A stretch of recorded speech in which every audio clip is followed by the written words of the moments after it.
Good. Thank you, everyone. Sorry for that small delay. Hopefully everything will be all right now, but welcome to our webinar number 8. We're joined today by Paul Zalai, who is going to talk to us around the topic of who pays for paperless trade. And Paul founded the Freight and Trade Alliance in September 2012, and it's an Australian member-based organisation that brings together industry associations and more than 500 leading companies involved in international trade. On the 1st of January 2017, Paul also commenced the secretariat role for the Australian Peak Shippers Association, being Australia's global shipping forum representative, and the peak body is designated by the Australian Federal Minister for Infrastructure and Transport, responsible for protecting Australia's export and import supply chains.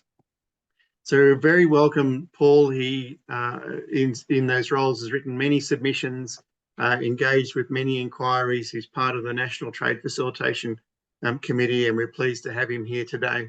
So perhaps without further ado, Paul, I might start the slideshow and then invite you to make your presentation. Yeah, thanks, Brian. Appreciate the opportunity to have a chat with you today. Okay, so how are we going? Is the slides up and showing? Yes, I'm just there. Should be sharing them now. Beautiful. Okay. All right. So that's me. That's who I am. Going on to the next slide, please, Brian. So what we'll talk about today, just covering off, Brian asked a little bit about government cost recovery. What's the evolution at the border? When did it all start? Where is it all heading? A little bit about the simplified trade system, the FTA APSA position on that, and also a little bit about competition law. I suppose that comes into the issue of costs and trade as well. So again, as Brian mentioned, just a bit about Freight and Trade Alliance. We are representative of 500, over 500 businesses now, primarily freight forwarding companies, but a large number of importers, exporters, customs brokers, other logistics service providers. And as Brian mentioned, also with the Australian Peak Shippers Association, we report to a board there. A lot of the major exporters, between the group, they handle about 600,000 TEU of exports a year. So a lot of the large players, the likes of the Manildras, Fletchers, Cargill, a lot of the meat exporters and others, Visy and the like. So together, we do form quite a strong and influential advocacy alliance, and we make sure that our members do stay at the forefront of what's happening around the place. We provide professional development training and industry updates and a range of other services. Okay, so getting on to the history of cost recovery. May not be the most exciting topic for a lot of people, but I think it is important just to know and reflect where we've come from and where we're heading to. So probably up until about the mid-90s, the border agencies, so Customs and Quarantine, were totally funded out of general revenue, out of our, from taxpayers. That changed in 96, 97 with the federal budget at the time. And then at the time it was saying that Customs had to go down the path of doing cost recovery. So at the time it was decided only to collect on imports, not on exports. And that's a philosophy from a customs perspective that still stands today. The concept then was the implementation of an import processing charge, or an IPC, and that was collected on every import entry, or what's equivalent today of a full import declaration. It was then by the old system, which is no longer with us, the Compol system. Every time an import entry was created, duty and GST were collected, and then as well, there was the import processing charge. So there was also another interesting development too. The IPC was also collected on low value goods where there wasn't a formal entry. So again, back in the day before we had all electronic reporting, industry used to present paper airway bills to customs officers.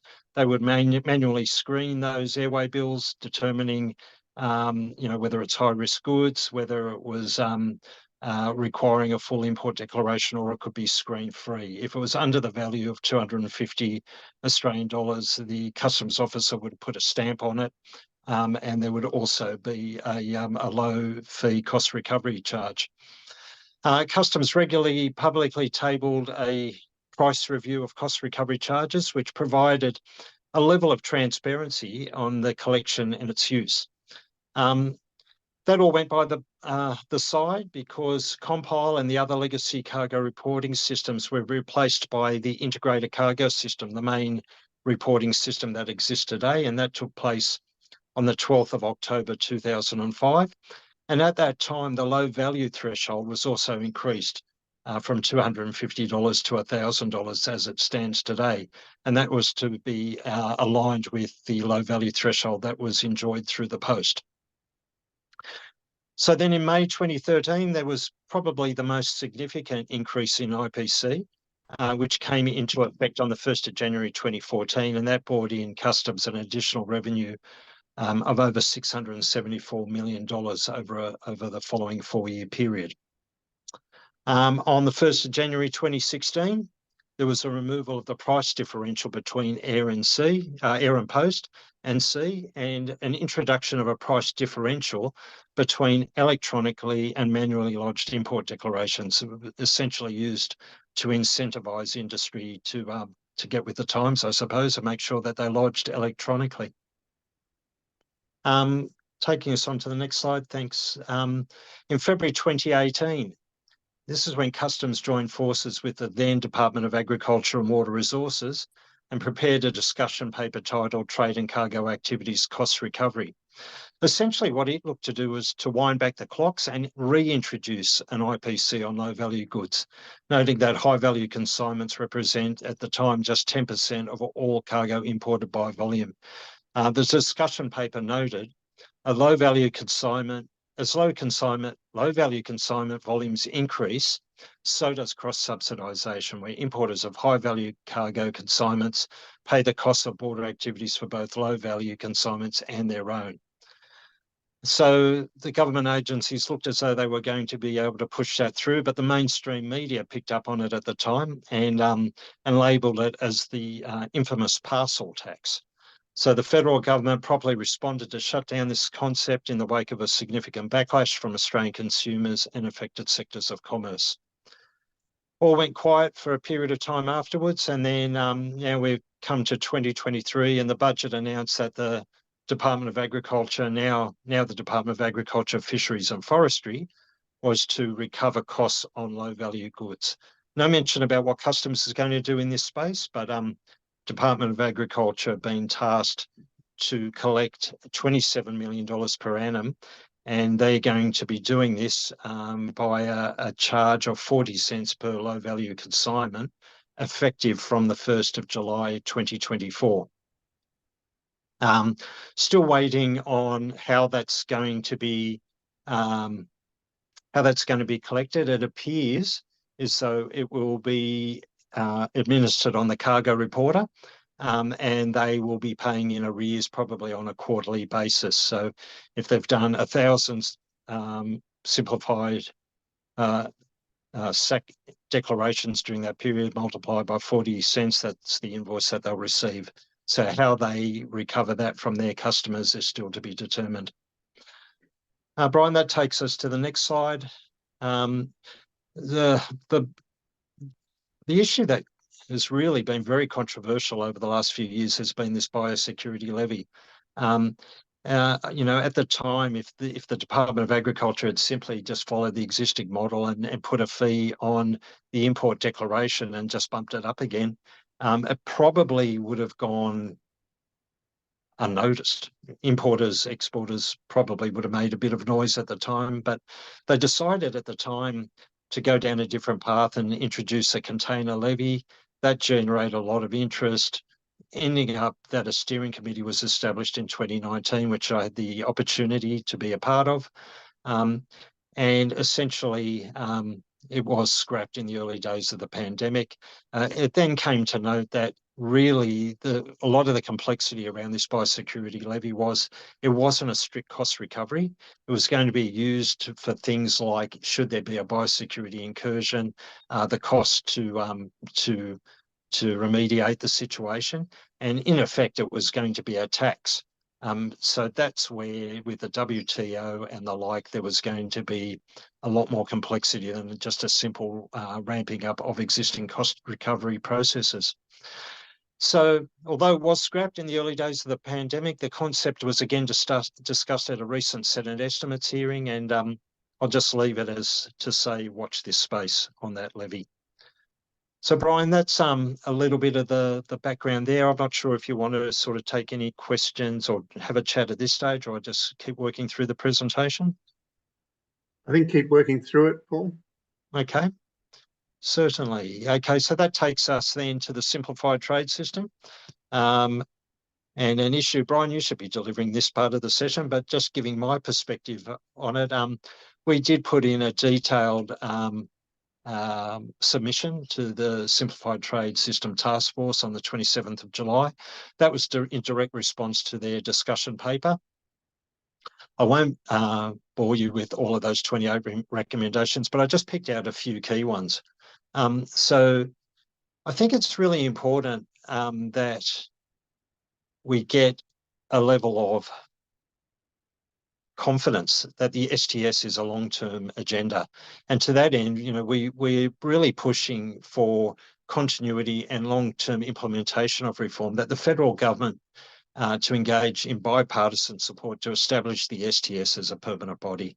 If, you know, seeing these types of initiatives come and go doesn't do anyone any favors, and we're seeing that there's a significant merit in doing something like we've outlined there in recommendation 1.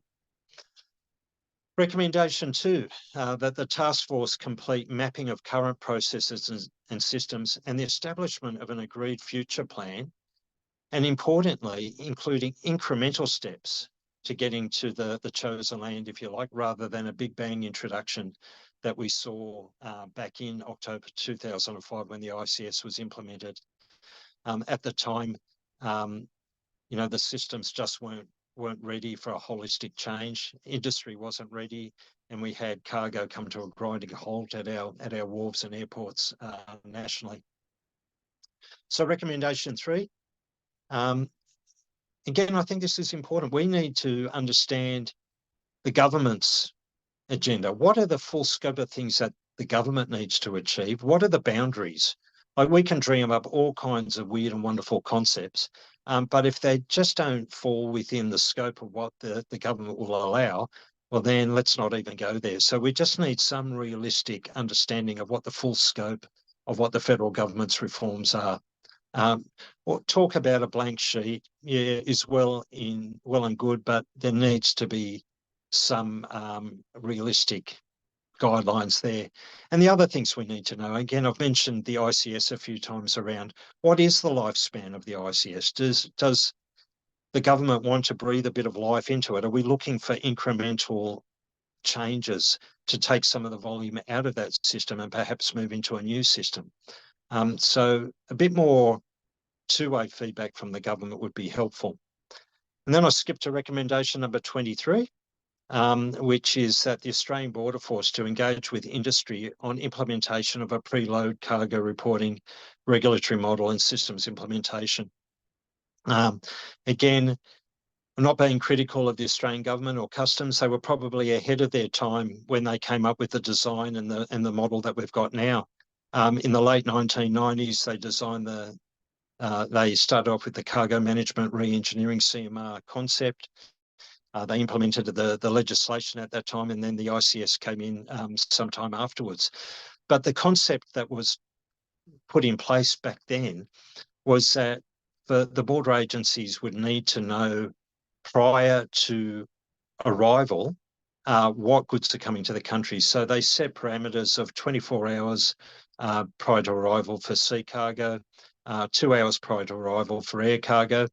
And that's, you know, again, not being critical, but that was probably probably a world-leading and strong position to take at the time.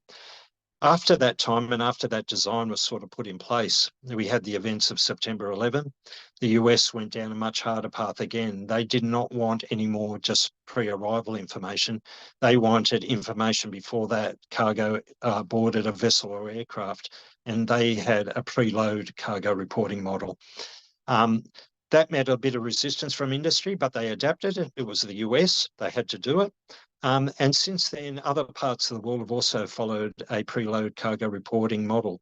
So for Australia to now follow wouldn't be a huge leap. And again, without going into too much detail now, it would also achieve a lot of efficiencies for trade facilitation as well, if that could be achieved. So that touches on some of the aspects of the simplified trade system that we've raised. Okay, that leads us then to competition law. So again, we put a detailed submission again to the Productivity Commission review.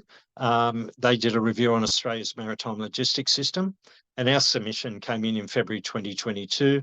The Productivity Commission handed out their final report late December 2022, and to date now, some 11 months on, we're still waiting for the federal government to respond to that report. But some of the recommendations that we put forward there was that there should be repeal of Part 10 of the Competition and Consumer Act with retention of shipper collective bargaining provisions, leaving two options: foreign-owned shipping lines to operate in line with competition laws faced by other businesses involved in Australian commerce, or if deemed necessary, for foreign-owned shipping lines to have ongoing protections, an expanded role of the ACCC or some other body, perhaps something like the Federal Maritime Commission in the US. Okay, on to the next slide. So what's happened in recent times? Some interesting developments. On the 27th of September, the United Nations Conference on Trade and Development, UNCTAD, released a review of maritime transport.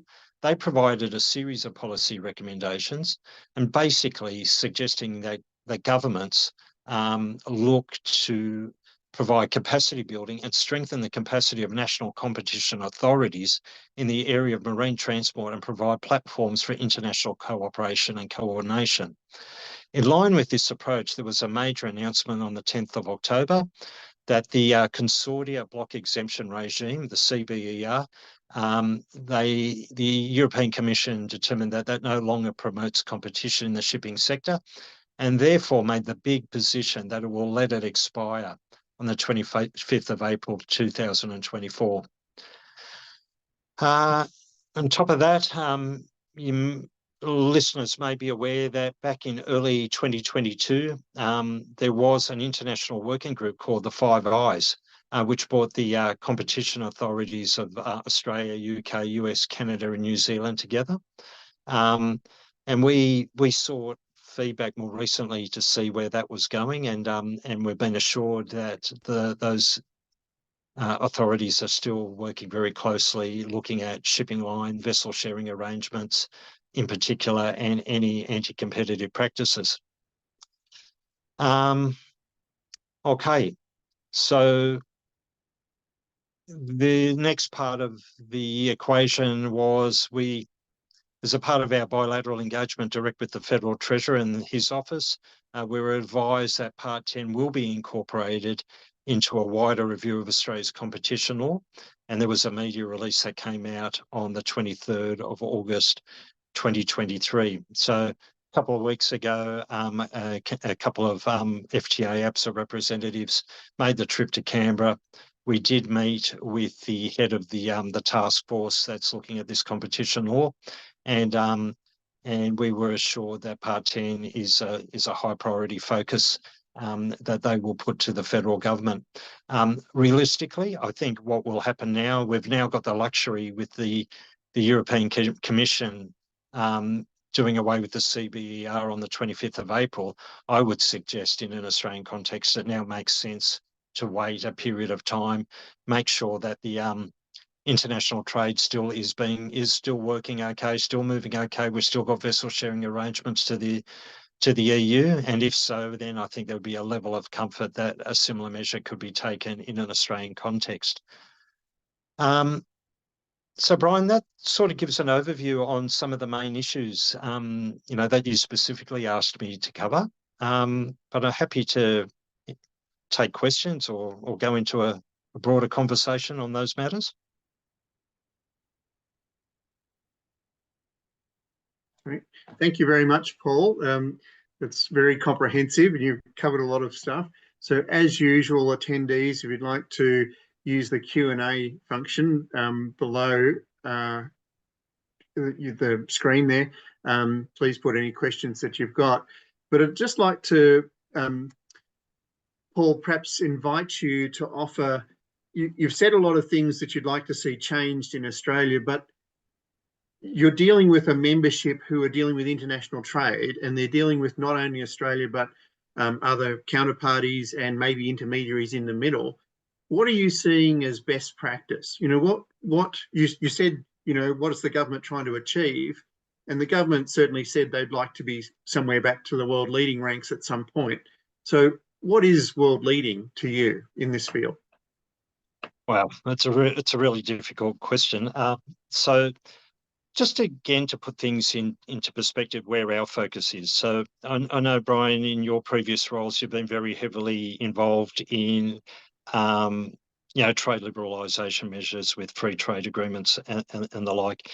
That hasn't been our focus. Our focus isn't so much on trying to steer outcomes for different commodity groups. Our focus is a lot more generic, just looking at the physical logistics and the challenges of physically getting cargo on vessels and aircraft, getting them through our border, and the like. As we mentioned to Prue's old boss, the previous Trade Minister, Dan Tehan, when we saw him, when we were out of in a period when we weren't in lockdown, we made a trip to Canberra during the pandemic, and the Trade Minister of the day was very proud to announce that, things like a free trade agreement with India is being discussed, and doing all these wonderful trade liberalisation measures. As we mentioned to the minister at the time, saying, look, that's all wonderful, and we commend the government for taking that path, but it doesn't help us if we can't get a piece of cargo on a ship to the subcontinent. So again, our focus is very much on the physical movement of goods and the practicalities that are associated with that. And of course, obviously, the cross-border requirements. So look, some of the issues, and to the credit of the previous government, they did initiate the Productivity Commission to make that review, and it did look at a lot of the mechanical issues of physical logistics matters. I would urge all of your listeners, if they haven't already done so, to have a look at the report that the Productivity Commission came out with. To be honest, at the time, I was a bit sceptical. I was just thinking, come on, government, can't you just make a few decisions and make things happen?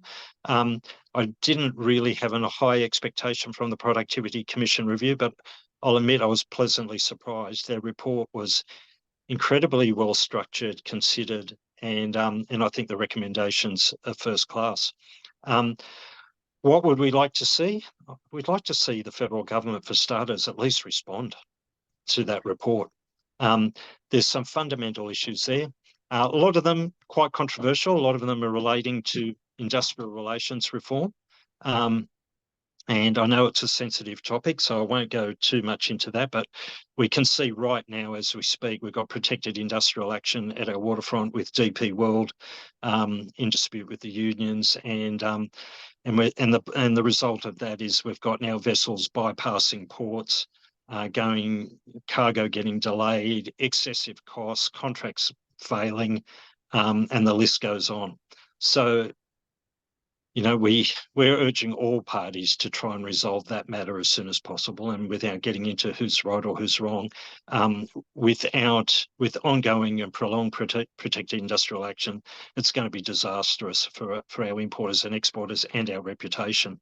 I was talking to a couple of exporters earlier today who have got contracts in place with the US, and they're just struggling to be able to find a reliable service out of Port Botany to be able to get to the US with the current situation that's going on.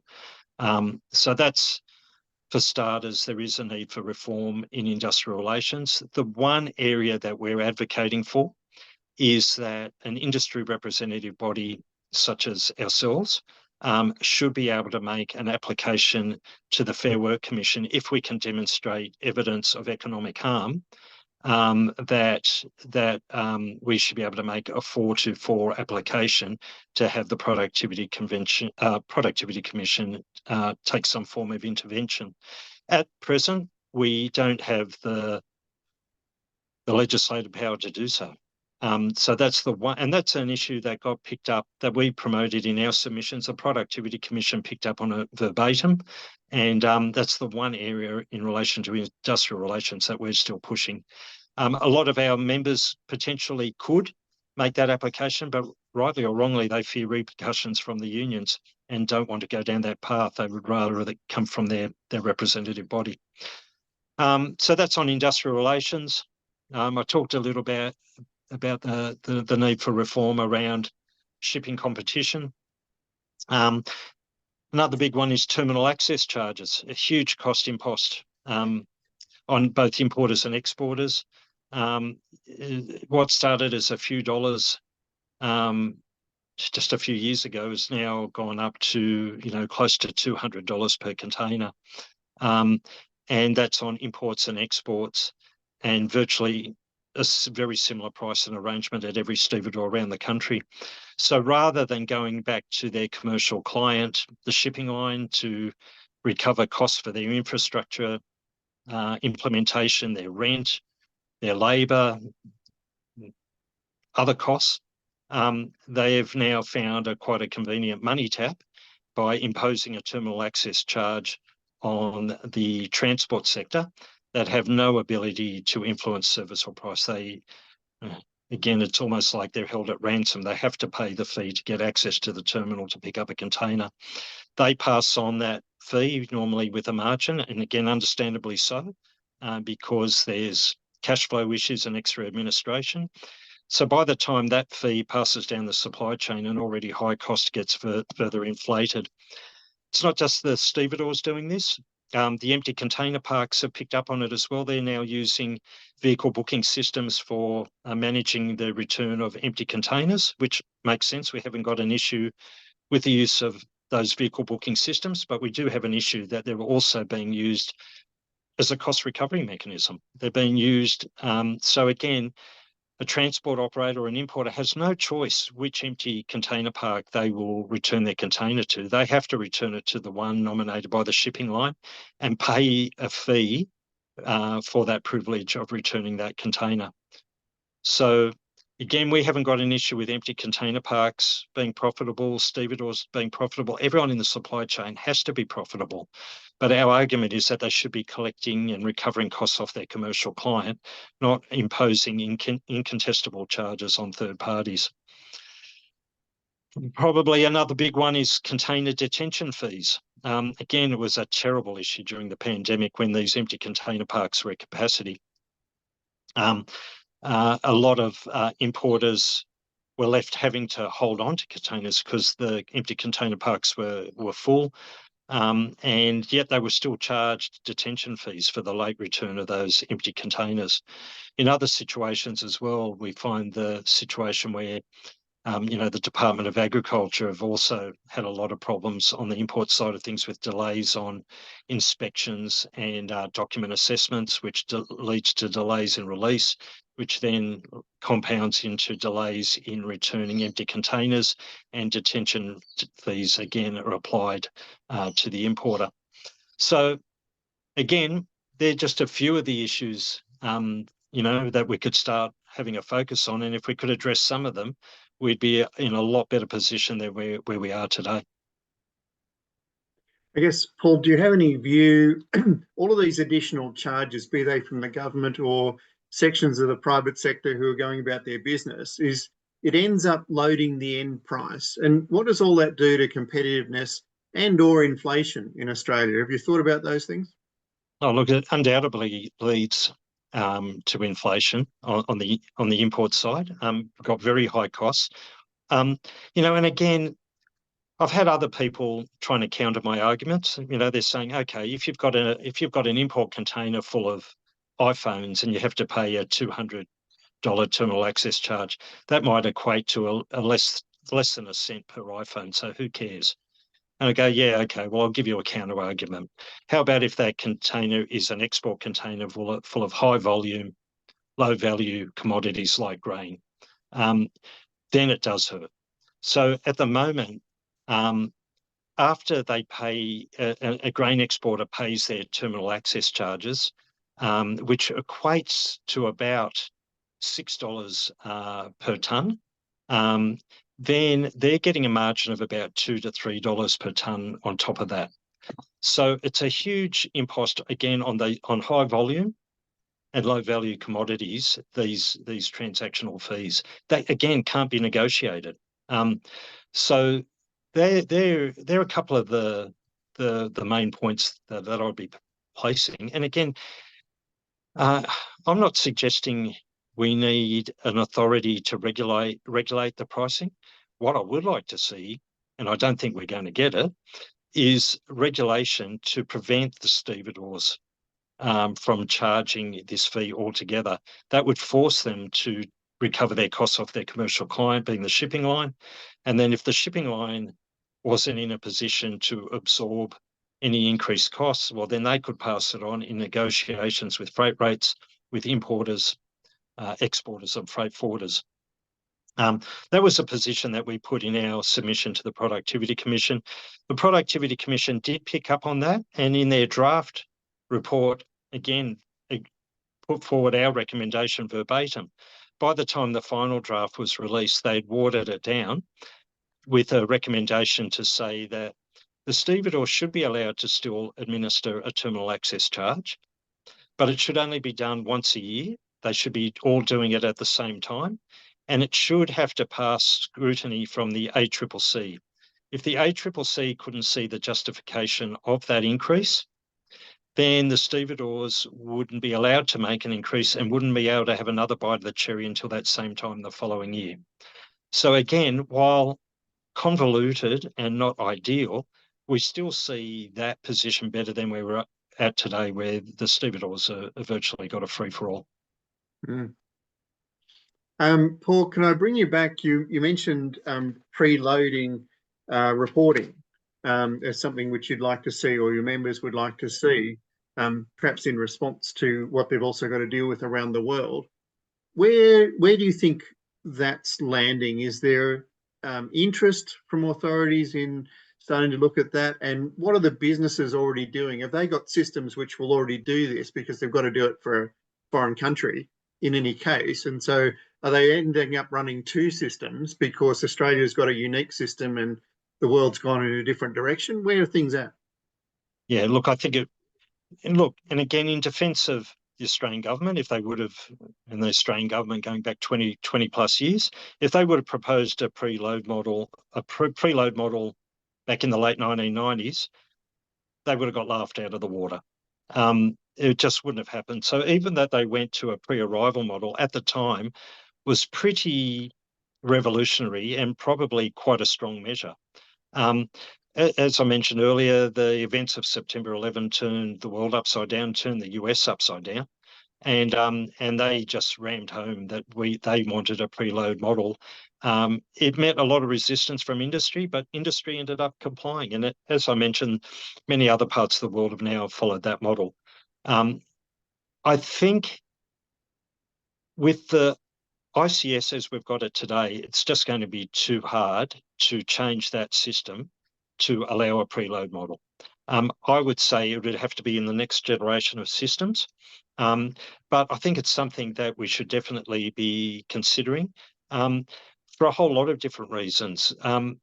One is, at the moment, there's some very strong penalties that could be applied on cargo reporters now for late cargo reporting. The Australian Border Force haven't flexed their muscle in that area, mainly because they know themselves that there's some limitations. But The only way that we're going to achieve 100% timely reporting, as in pre-arrival, would be to introduce preload. If it's not reported, it doesn't get on the ship or aircraft, and that will guarantee that our border authorities get the information they need. If that information is in the system earlier, then it allows so much more flexibility for the rest of the supply chain to be able to match up their declarations and their other reporting against that information, and it will allow pre-clearance of cargo a lot more easily. So again, some of these issues that I'm talking about now, and I mentioned earlier that the Productivity Commission has picked up on, I think they all contribute to the World Bank ranking. You know, Brian, we've heard it referenced in so many different forms, particularly at the STS Summit in Melbourne. You know, the ranking, I think it was in 2020, saw our ranking drop 80 places from something like 25th in the world to about 105th in the world, or something like that. Now, if we drop that ranking in health or education or in cricket rankings, heads would be rolling. But somehow, because it happens in the supply chain and our cross-border transactions, it just doesn't seem to get the attention. And again, we've got this, the federal government at the moment, they've got the opportunity. They've got the Productivity Commission report sitting in front of them. And I think they've got the opportunity for a good news story, especially with all the heat around inflationary pressures and the like, to actually make a difference. So, Paul, you also mentioned that industry didn't want a big bang, you know, and the experience of the implementation of the integrated cargo system caused a lot of problems. So obviously that's not, when business says they don't want a big bang, they don't want cessation of trade to occur in the way that it did with the ICS. But as you've also mentioned, the current ICS isn't capable of doing something like you've said around pre-cargo reporting. So do you see a model where the existing system continues for a period of time, but as the simplified trade system is working and other agencies are working on things, maybe there's actually an alternate system that runs in parallel with this while it gets tested and tried? Is that the model you see as avoiding the big bang, or what size bang is it that industry is going to cope with? Look, I think what you've described makes sense. And again, this is where we need a bit more transparency from the federal government. We do hear that there's concern with the volume of messaging going through the integrated cargo system at the moment. We know that some of the big volume players have almost got windows where they're allowed to do their reporting so it doesn't cause delays for others in the system. So, you know, there is a strain on the integrated cargo system. To me, a logical starting point would be to look at e-commerce volume. That volume that doesn't require an import declaration, it just falls under the $1,000 threshold. I can't see why we couldn't pull that out of the ICS and put that into another system. That would straight away free up capacity in the ICS and perhaps give it a bit more longevity if that's what's wanted or required. And as you say, would start developing a system, a parallel system. The other thing is too, it still stuns me that, you know, we've got all this cost recovery on the low value goods now coming in from the Department of Agriculture, and it's because they're using a pretty hopeless system. So for what they've got to do now, they rely on the cargo report. They rely on a free text field. So by way of example, if an orange jumper gets declared, that will hit their profile for orange and it will be profiled. If a consignment of nuts and bolts get reported as low value goods, guess what? It hits another profile for nuts. So it is so primitive, the way that the targeting is done on the ICS now for low value goods, that surely there's a smarter way to use data that is available. And again, and this is a free plug for GS1, they seem to be doing some pretty clever things in identifying low value goods and the like. I know they're doing a lot of work into into China and other parts of the world for identification of goods, surely it's time to get a bit more sophisticated. And I would suggest perhaps the e-commerce world would be a logical starting point to move towards a new system. Okay, well, that's a good thought. Just while I've got you, and I know I'll just allow us to run over a little bit because we had that delayed start. But Paul, I just wondered as well whether or not you had any thoughts on the other processes which your industry has to go through. And I'm thinking of fit and proper person and trusted trader, and these other things which have developed over time, and whether or not are they actually adding value, or are they just adding costs? What's your view or your members' view? Yeah, I won't speak on behalf of my members on this one. I'll give you my personal thoughts. Look, I think the concept is good. I think the benefits, I'm talking about trusted trader, I think the benefits to date have been limited, but I see a lot of potential in it, and particularly for service providers. So I've had a lot of our members come to us who are, freight forwarders, customs brokers, and the like, saying, "Geez, Paul, it'd be great if Freight and Trade Alliance could do something like the chartered practicing accountants and give us the CPA tick, and then get out there with a lot of publicity, and then we might be able to charge our customers a bit more." I'm going, yeah, that's great, but I haven't got as deep a pockets as the CPA and can't do marketing campaigns to the extent of what they do. But I think this is an opportunity for the Australian Trusted Trader and the Australian federal government. If they want service providers in particular to become trusted trader, then I think they need to increase their marketing spend into mainstream media or media where businesses will be reading about this, whether it's in your Qantas travel magazines or Financial Review or other publications.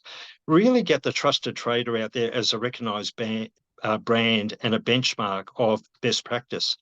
With that, I think the level of ATT needs to increase. I think it'd be fair to say that a lot of the volume of trusted traders that got on the program now may not have the level of rigor that they should have. And I think if we're going to have a recognised brand out there that's going to be really the benchmark and that everybody wants to be associated with, I think it has to have a significant amount of rigor associated with it. If the government could achieve that, just around the marketing of the brand alone, that might be enough of a benefit to get a lot more of industry seriously on it if it's recognised as a real brand of best practice. Okay, thank you for that. There is around the world other jurisdictions, and I'm thinking Europe in particular, who use a registered exporter or registered importer model, so that you can't operate the system unless you're somehow identified and registered as a starting point. I don't think that's exactly the case in Australia, but do you have any thoughts on that type of model as well? Look, again, I think it's got a lot of merit, Brian. And then again, almost every meeting that we have with the Australian Border Force, we hear the threats that and the detections they're picking up of what they call piggyback shipments. So where an entity is picking up on a brand and using their identity to import illegal goods, particularly illegal tobacco, seems to be a big one. One of the recommendations that we put forward, and we did put into that STS submission as well, is a relatively simple fix to that, or what we think is a simple fix.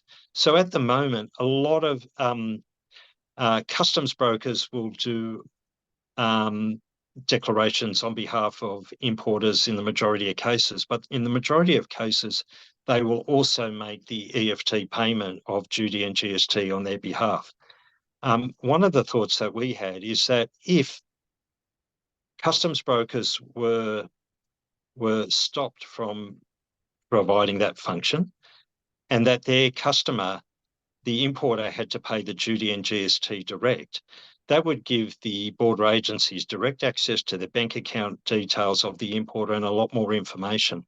And we believe something along those lines might be relatively easy to achieve and may go a long way to addressing this concern around piggyback shipments. The models that you described might be a secondary phase to all of that, but what we've proposed is something they could implement very quickly because the functionality is already there. They would just need to mandate a process. Okay, good. And just you mentioned, or at least we did when we were preparing for this, you said those container detention charges, and in some respects that's also caused by the delays that agencies do with their inspection processes. And is there something more you can tell us about, what should we do about that to improve that situation? The government's not necessarily in control of the detention process itself, but where an agency is involved, and you mentioned before, is things like if it's set of nuts and bolts, well, suddenly it's flagged a biosecurity risk, even though it was steel and probably didn't have any. Is there a better way to be doing that? And are the businesses investing in a lot of stuff themselves to do scanning and monitoring of the performance of their cargoes across the supply chain, so they know when there's biosecurity risks or not well in advance as well? And are they working hand in hand with the agencies already?